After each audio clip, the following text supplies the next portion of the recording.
मेरा विवाह मेरी पसंद भाग 3। अभी तक आपने जाना समर के पापा उसके भाई और उसकी बहन की शादी अपनी पसंद से करा देते हैं। वो दोनों ही शादी नहीं करना चाहते थे, लेकिन उनके पापा के फैसले के सामने उनकी एक न चली। उनकी शादी के बाद समर की शादी उसके पापा अपने दोस्त की लड़की के साथ कराना चाहते हैं, लेकिन समर के मन में कोई और ही लड़की बस चुकी थी। समर ने तिगड़म लगाकर अपना रिश्ता तुड़वा दिया। अब आगे। अब समर खुद को बहुत हल्का महसूस कर रहा था। इस वक्त उसके मन में कोई ग्लानि नहीं थी। अब समर ने अपनी मम्मी को शादी में देखी लड़की के बारे में बताया। इस बार पापा ने भी कोई ऑब्जेक्शन नहीं किया। लड़की के बारे में पता लगाया गया। उसके माँ बाप नहीं थे। वो अपने भैया भाभी के साथ रहती थी। जितने लोगों से भी पता करने की कोशिश की, सबने शालिनी के बारे में अच्छी बातें ही बताई और समर की शादी की राह में कोई अड़चन भी नहीं आई, क्योंकि उन्हें दहेज भी नहीं चाहिए था। और शालिनी के भाई इस बात से बड़े खुश हुए। समर जल्दी से जल्दी शालिनी को अपना बना लेना चाहता था, इसीलिए उसने सगाई के लिए भी मना कर दिया। और आज समर की शादी हो रही थी। समर तो वैसे भी एक हैंडसम नौजवान था, और उस घर में वो पहला मर्द बना जो अपनी मर्जी से शादी करने जा रहा था। सारी रस्मों के दौरान उसका चेहरा देखने लायक था। वो अपने गर्व से चूर लग रहा था, जैसे कि उसने कोई जंग जीत ली हो। मम्मी ने उसकी नजर उतार ली। हाय, मेरा बेटा कितना प्यारा लग रहा है। और समर की गर्दन शान से ऊंची लग रही थी।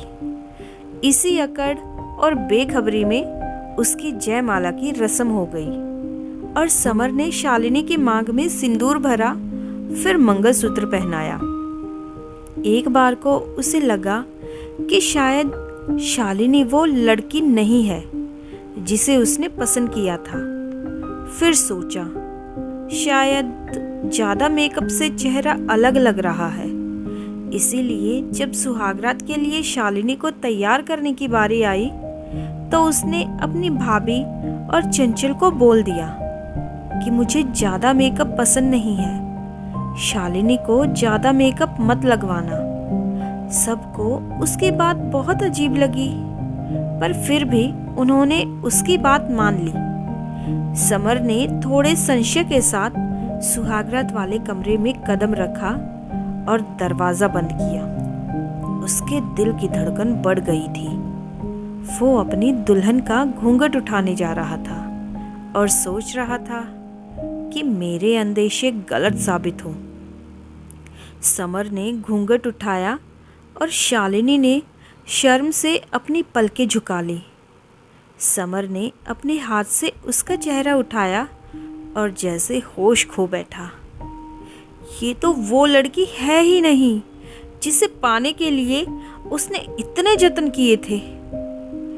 ऐसा नहीं था कि शालिनी सुंदर नहीं थी, पर उसके दिल की जो पहली नजर में भा गई थी, वो लड़की शालिनी हरगिज नहीं थी। समर ने एक झटके से शालिनी के चेहरे से अपना हाथ हटा लिया और उसके पास से उठ गया। ये सब क्या हो गया था? उसे खुद पर गुस्सा आ रहा था कि एक बार लड़की देखने की भी जरूरत नहीं समझी उसने। बस अपने पापा की पसंद को नहीं मानने के चक्कर में। पर अब क्या हो सकता था? अब तो जिंदगी भर एक ऐसी लड़की को झेलना जिसे वो आज पहली बार मिला था। वो सोच रहा था कि मेरे भाई और बहन को जब पता चलेगा तो वो भी मेरा मजाक उड़ाएंगे। वो कमरे में चहलकदमी कर रहा था। आखिर शालिनी से रहा नहीं गया और उसने धीरे से पूछा, क्या बात है जी, आप परेशान हैं? अब इसमें तो शालिनी की कोई गलती ही नहीं थी, पर उसे शालिनी पर बहुत गुस्सा आ रहा था फिर भी उसने अपने गुस्से को शांत किया और कहा, सर दर्द हो रहा है मेरा। और शालिनी पलंग से नीचे उतरकर उसके पास आई और समर का हाथ अपने हाथ में ले लिया और उससे पलंग पर लेट जाने को कहा और हल्के हाथों से उसके सर पर मसाज करने लगी। समर का मन तो कर रहा था कि उसे मना कर दूं, लेकिन वो बहुत अच्छी तरह दबा रही थी। इसीलिए उसने सोचा, इसका पति हूँ, ये तो इसका फर्ज है। फिर उसे नींद आ गई। सुबह 8 बजे समर गहरी नींद में सोया था कि चूड़ियों की खनक उसके कान में सुनाई दी और उसने आंखें खोली। शालिनी समर के पास आकर उसे उठाने के लिए चूड़ियों से खन खन की आवाज निकाल रही थी। समर ने घड़ी देखी तो 8 बजे थे।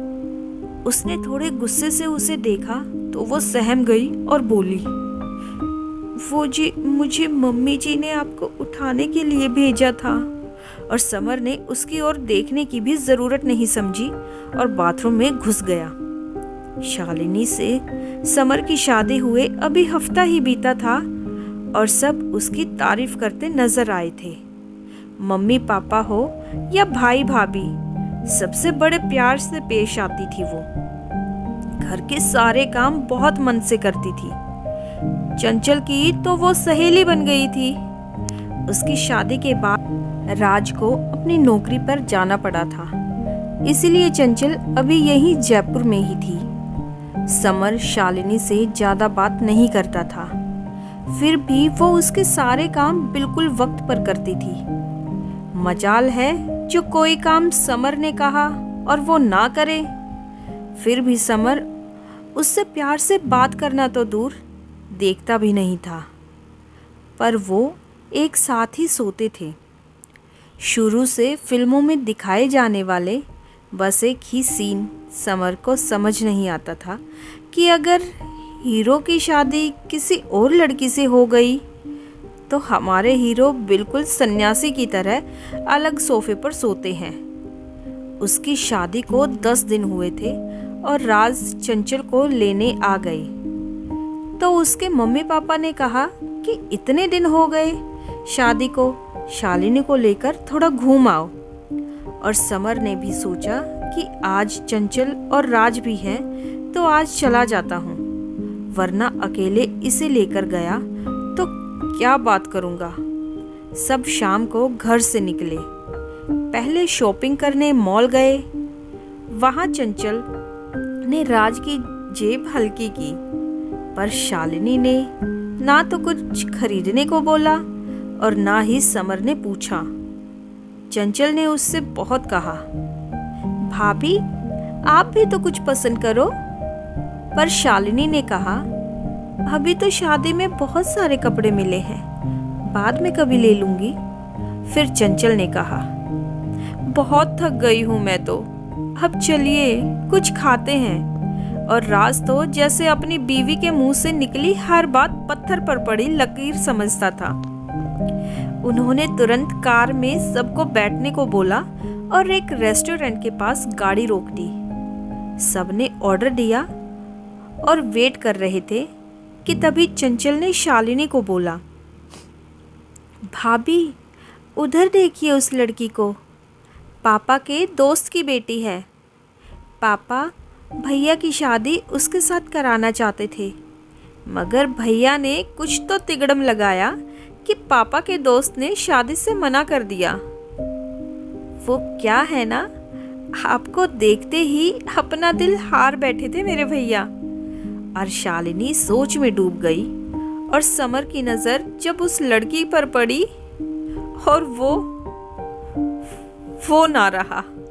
समर सोचने लगा, ये क्या कर दिया मैंने।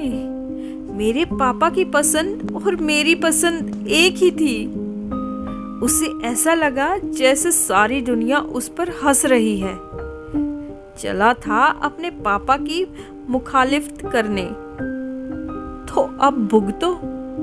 सच कहा है किसी ने, अपने माता पिता को दुखी करके कोई खुश नहीं रह पाया है आज तक, तो उसकी क्या बिसात है। समर ने अपने सर पर हाथ रख दिया। वेटर खाना लेकर आ गया था और राज चंचल को प्यार से अपने हाथ से खिला रहा था। समर ने एक नज़र शालिनी पर डाली। वो अभी भी सोच में डूबी हुई थी। उसका सोचना भी सही था कि जब समर ने उसे पसंद करने के बाद शादी की थी तो उससे प्यार से पेश क्यों नहीं आता था। इधर समर जो धीरे धीरे शालिनी को प्यार से अपनाने की बात सोच रहा था, उसकी सोच फिर से बदल गई थी और समर ने धीरे से चंचल से पूछा, उसका नाम क्या है? दिव्या नाम है उसका, पर आप क्यों पूछ रहे हैं? और समर ने चुप रहने में ही अपनी भलाई समझी। समर और शालिनी ने खाने को हाथ भी नहीं लगाया था। चंचल ने ये देखा तो दोनों से खाने को कहा कि जल्दी खाइए, फिर घर भी जाना है। उन्होंने थोड़ा सा उसका मन रखने को खाया और फिर घर के लिए निकल गए। चंचल अपने ससुराल चली गई थी और समर की छुट्टियां भी खत्म हो गई थी। वो तो शालिनी को छोड़कर जाना चाहता था, पर मम्मी पापा ने उसे समर के साथ ही भेज दिया। शादी को साल पूरा होने वाला था और उसका व्यवहार शालिनी के साथ ऐसा था जैसे वो बस उसके हर काम करने वाली गुलाम हो। समर के सारे काम बिल्कुल समय पर पूरे हो जाते थे और उसके होठों से शालिनी के लिए प्यार के 2 बोल भी नहीं निकलते थे। वो उसे लेकर कहीं नहीं जाता था। एक दिन ऑफिस की ओर से एक फंक्शन ऑर्गेनाइज किया गया था। उसमें सारे स्टाफ अपनी पत्नियों को लेकर आए थे। समर ने हाथ में कोल्ड ड्रिंक की बोतल ली और ऐसे ही इधर उधर देख रहा था कि चेयर पर बैठी एक औरत पर उसकी नजर पड़ी। गौर से देखने पर पता चला ये तो दिव्या है, पर ये कितनी मोटी हो गई है। चेहरा तो ठीक ही लग रहा था क्योंकि किलो भर मेकअप पोत रखा था उसने, पर कमर एकदम कमरा बन गई थी। और सामने ही उसका पति खड़ा था जिसने अपने कंधे पर लेडीज पर्स टांग रखा था और दिव्या ने शायद उसे कुछ लेने भेजा था। और थोड़ी देर बाद वो एक हाथ में खाने से भरी प्लेट और दूसरे हाथ में आइसक्रीम लेकर पर्स संभालता हुआ चला आ रहा था और अब वो दिव्या के सामने खड़ा था। समर को देखकर उबकाई आने लगी। जब वो बड़े बड़े कोर निगल रही थी और जल्दी ही पूरा प्लेट साफ कर दिया और समर का ध्यान शालिनी को याद करने लगा, जो हर एक काम सलीके से करती थी और खाते वक्त तो उसके मुंह से बिल्कुल आवाज नहीं आती थी। उसे देखकर तो समर भी ठीक से खाने लगा था और यहाँ ये दिव्या कैसे वहशी की तरह खा रही थी। समर ने अचानक से सोचा, जैसे दिव्या उसकी पत्नी है और वो उसके सामने वेटर बना खाना लाकर दे रहा है, लेडीज पर्स टांगे हुए। दिव्या की जी हजूरी करने में लगा है। उससे जोर से झुरझुरी आ गई। उसके एक मन ने कहा, नहीं, अगर दिव्या तेरी पत्नी होती तो ऐसी नहीं होती। पर दूसरे मन ने लताड़ लगाई, क्यों नहीं होती? जरूर होती। आखिर वो तो तेरे पसंद की होती, तो उसे तुमसे नाज उठवाने की आदत जो होती। और समर का मन उसे लगातार डांट रहा था, शालिनी जैसे सलीकेदार पत्नी मिली है तुझे, पर तूने कोई कदर नहीं की। सोच, अगर तेरी शादी दिव्या से होती तो तू जो शालिनी पर हुकूमत करता है आज दिव्या की जी हजूरी में लगा होता। और आखिर क्या कमी है शालिनी में? और समर ने खुद से कहा, कोई भी कमी नहीं है शालिनी में। और उससे अब पार्टी में रुका नहीं गया और अपने घर के लिए निकल पड़ा। रास्ते में उसे याद आया कि आज तो मेरी शादी की सालगिरह थी और समर ने एक गिफ्ट शॉप पर कार रोकी, गिफ्ट पैक कराया और अपने घर पहुंचकर बेल बजाई। शालिनी ने दरवाजा खोला और चौंक कर बोली, आप तो पार्टी में गए थे ना? और समर से रुका नहीं जा रहा था। अब वो अपनी गलतियां जल्दी से सुधार लेना चाहता था। उसने एक हाथ से दरवाज़ा बंद किया और दूसरे हाथ से शालिनी का हाथ पकड़कर साथ चलते हुए अंदर आया और फिर उसे सोफे पर बिठाया और खुद नीचे झुककर उसे गुलाब का फूल देते हुए उसका हाथ चूम लिया और बोला, happy anniversary my dear wife. मैं तुमसे बहुत प्यार करता हूँ। मानता हूँ मुझे तुम्हें समझने में थोड़ा टाइम लगा, पर मैं तुम्हारे बिना नहीं रह सकता। शालिनी की आंखों में आंसू आ गए और समर ने आगे बढ़कर उसके आंसू पोंछे और बोला, सुबह का भूला अगर शाम को वापस आ जाए तो उसे भूला नहीं कहते, है ना? प्लीज़ मुझे माफ़ कर दो। और शालिनी मुस्कुरा दी। समर ने उसे अपनी बाहों में भर लिया। शायद उसके पापा मम्मी का आशीर्वाद ही था उस पर, जो शालिनी उसकी पत्नी बनी। तभी तो कहते हैं ना, हम इंसान चाहे कितने जतन कर ले, जोड़ियाँ तो ऊपर वाला ही बनाता है और धरती पर हमारी देखभाल के लिए ही माता पिता बनाए हैं। तो अपने माता पिता का सम्मान करें। वो हिटलर जैसे बर्ताव भले ही कर रहे हैं, पर संतान का भला ही चाहते हैं। तो दोस्तों, अगर आपको ये कहानी पसंद आई हो तो वीडियो को लाइक, शेयर और कमेंट ज़रूर कीजिए और आगे भी इसी तरह की कहानियों के लिए चैनल को सब्सक्राइब कीजिए। Thanks for watching and keep spotting.